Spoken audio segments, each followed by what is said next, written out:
Saudaraku, opposite Indonesia Megawati Angestri Pertiwi kembali mencetak poin tertinggi saat melakoni laga pembuka pada putaran ketiga Liga Voli Korea 2023-2024. Megawati meraih 33 poin saat Dainchon Jungwon Jangpuk Spark menjamu Haesung IBK Altos pada Sabtu 2 Desember 2023. Sayangnya, raihan poin tertinggi harus ternoda saat Rispak kalah secara meyakinkan lewat permainan 5 set penuh.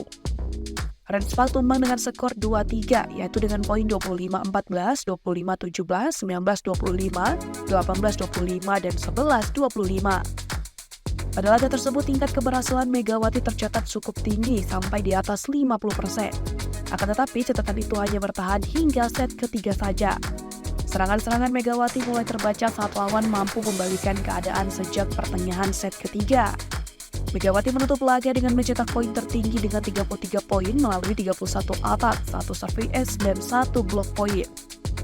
Namun, tingkat keberhasilan serangan Megawati merosot di akhir laga dengan 43,66%. Bahkan dengan itu, MVP diraih oleh outsider IBK Altos Pyo Swangju yang mencetak 21 poin, tetapi lebih unggul daripada Megawati dalam tingkat keberhasilan serangan dengan total 44,44%. Dengan demikian, Megawati tetap merupakan juru gedor andalan Rispak sampai saat ini. Raihan 33 angka melawan IBK Altos membuat Megawati kini sudah menembus 300 angka atau lebih tepatnya mengumpulkan 309 poin. Koleksi 309 poin menjadi Megawati tetap eksis pada daftar top skor Liga Voli Korea dengan menduduki peringkat kelima terbanyak. Megawati hanya kalah 1 poin saja dari pemain yang berada di peringkat keempat, yakni Yasmin Bedat Gani dan Guangzhou Alpepper stepping back.